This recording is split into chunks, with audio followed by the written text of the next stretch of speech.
дөнгөж нэг ирсэн шинээр нэг төрсөн сэтгэл байдаг шүү дээ, тий? Аха. Тэрийг хуваалцаач гэвэл нэг шинэ усад ирсэн үний нэг шинэ мэдрэмж юу вэ? Яг гоё кинон дээр гардаг Европ улс л байна. Эртний хуучны юмнууд нь яг тэр чигээрээ. Тэгээд нэг юм нь амар хүйтэн.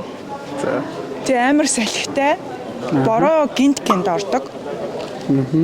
Тийм болохоор яг одоо Монголд өмсөж байгаа хувцснуудаа бүгдийг авч ирээрээ одоо энэ өвлийн үйлрэлт Ирландд ирэх гэж байгаа хүмүүсээ бол Ирландд ирсэн хүмүүс мэдээж ингээд энд олуулаа амьдардаг л да. Чиний хувьд одоо яаж вэ? Байр сав тэр нь жоохон хэцүү санагдаж байна уу? Юу болж байна? Тэр нь зүгээрээ би одоо гадаадуудтай хамт амьдарч байгаа. Тэр нь намайг миний хэл сайжрахад, хурдан сайжрахад аягүй тусалж байгаа. Дандаа англиар ярьж байгаа.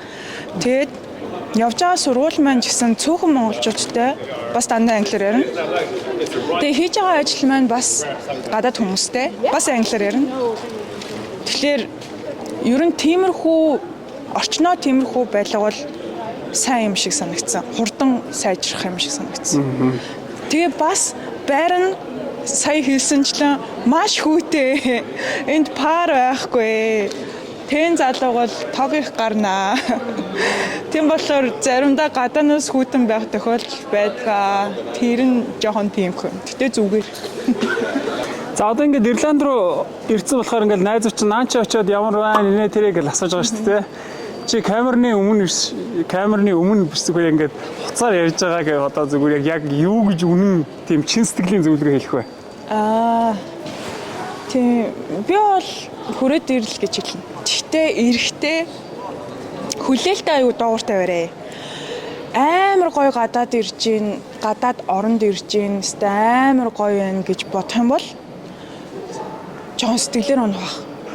Ирланд жоох уйтгартай, тэгээ нөгөө гоё өндөр барилга байхгүй. Тэгээ ихэнхдээ цаг агаар нь бороо ордог, салхилдаг.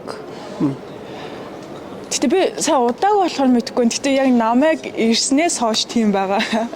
Тэгээд намайг яг ирэхэд найз маань надад зөвлөжсэн.